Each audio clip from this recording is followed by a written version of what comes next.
So many bombs were dropped in this interview, so shock is definitely in the room with us. First of all, he said that he sold out. Those were his exact words. He is not single anymore. His girlfriend is not in the entertainment industry. Yeah. So he said that learning from his past, he would like to keep this relationship on the down low. Like, wait a minute. If you chose that bridge to having a girlfriend, then that bridge between you and your mom, wait, burns already? Is that even possible? In his own words, he said that he's placing utmost importance on his mental health, his decision making, in being decisiveness, because his life is his own.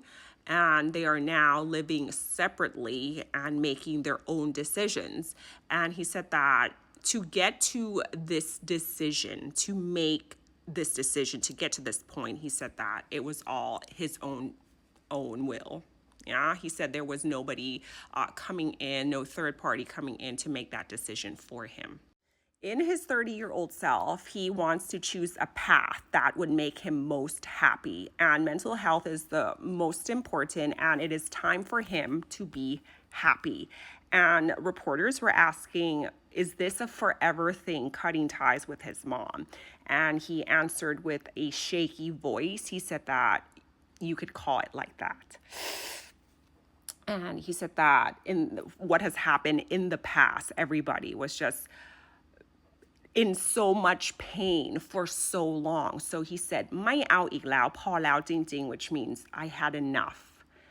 There is going to be no more of that. He said that right now he is living separately with his mom. He hasn't spoken to his mom for the longest time. And he said that he wants to talk about, his love life. This is the last time, like the first and last time. So if there was anything that's going to happen, anything, there is going to be no press con ever.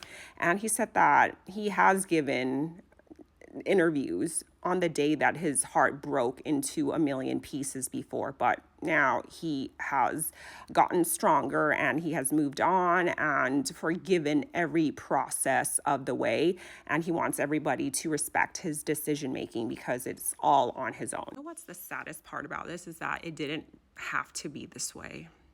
That's the thing. But if he chose his own happiness, judging from what has happened in the past, right? He had to eject himself out of the equation that was set from him from the start, right? He didn't want it to be that way, right? Nobody wanted it to be that way, but it was his only way to seek happiness. And I think that was the hardest part, being pushed into a corner, being stuck in an equation where you had to choose one but not the other. If you choose the other, you have to let go one. Really looking back, they were clues that sort of pointed into the direction that maybe Nine and his mom had a fallout since the public breakup with Baifern.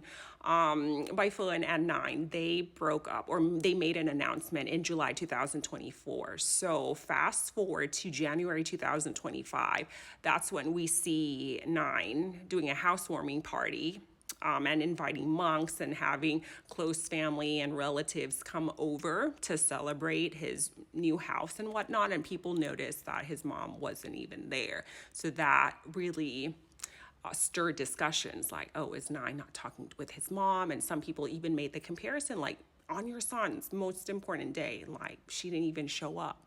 And compared that with the dynamic with Baifern's family, how, she's being supported by her side of the family throughout this whole thing.